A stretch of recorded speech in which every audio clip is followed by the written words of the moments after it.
Coucou les filles, je vous retrouve aujourd'hui dans une nouvelle vidéo. Ça va être un tutoriel pour une petite occasion, un baptême ou un mariage ou quelque chose comme ça. C'est un maquillage très lumineux et très joli. Donc là je commence juste à mettre un gel sur mes sourcils afin de les fixer, comme vous pouvez le voir. Ensuite je prends le couleur tattoo, le pink gold, que j'applique sur l'ensemble de ma paupière mobile. Et comme vous pouvez le voir, je remonte juste un tout petit peu. Ça me donne un côté irisé, très joli. Et puis voilà. Je l'applique avec un pinceau de chez Fräulein, un pinceau synthétique. Ensuite avec un autre pinceau de chez Fräulein, j'estompe un peu les bords. Maintenant j'applique un espèce de fard à paupières mat de chez Kiko, le 130. Pour me faciliter l'estampe, donc je le mets un peu sur la paupière comme ça, avec un pinceau fluffy, le E40 de chez Sigma, prenez n'importe lequel.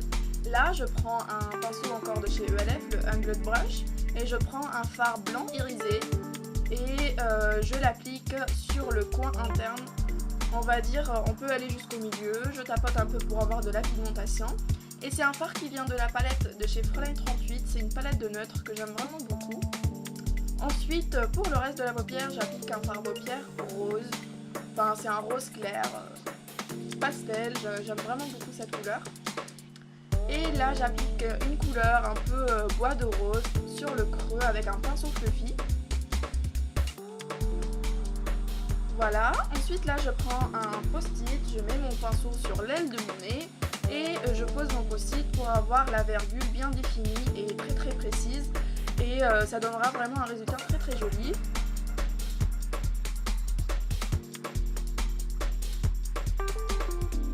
Et je prends mon Master Pro Size de chez Maybelline et je mets mon trait d'eyeliner normal. Donc vous essayez de faire un petit trait vraiment très près des ras des cils. Et là, comme vous pouvez le voir, je remonte un petit peu pour faire ma virgule normale. Je fais un espèce de triangle, je fais le remplissage. Et ça donnera vraiment un résultat très joli. J'ai l'habitude de le faire sans, donc c'était juste pour vous donner l'astuce. Et voilà, je mets mon crayon arc-en-ciel que je fixe avec un fard à paupières mat d'une couleur d'une palette Wet n Wild. Donc prenez n'importe quel fard mat, hein. Ça aidera vraiment à faire tenir le crayon, ça dégouline pas, ça tient vraiment mieux, donc voilà. Donc comme vous le voyez ici, je fais une tête chelou mais c'est pas grave. Et je prends un fard à paupières prune, toujours de la palette Fräulein, que j'applique au creux avec un pinceau de chez Sigma. J'estompe toujours avec un autre pinceau de chez Sigma, le E25. Prenez votre estampeur habituel.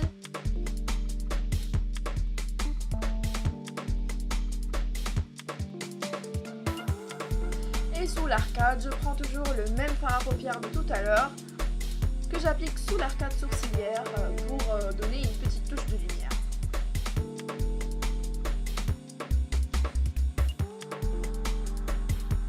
Donc voilà. Et enfin, je termine avec une petite touche de pailleté avec les Eye Mousse de chez Emma qui coûtent vraiment pas cher. J'aime vraiment beaucoup, donc je l'applique sur l'ensemble, sur le coin interne, on va dire ça comme ça, et je descends un tout petit peu au ras de cils inférieur. Et ensuite j'estampe un peu avec le doigt. Là comme vous le voyez c'est encore mal estampé, mais en fait à la fin je l'ai vraiment bien estampé quoi. Parce que là ça se voit pas trop mais bon. Donc ça donne vraiment ça ouvre vraiment le regard.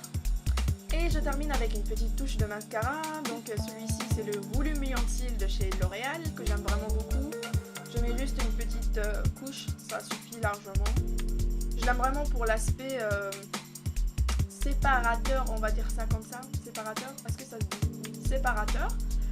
Et là je prends juste un petit pencil eye shine, je ne sais pas vraiment comment ça s'appelle, en tout cas c'est la référence 07 qui vient du site Be Yourself, donc BYS, que j'estampe avec un pinceau de chez ELF, le Blush Brush. Ça donne un petit lumineux que j'aime vraiment beaucoup. Et enfin un petit gloss, n'importe lequel fera l'affaire.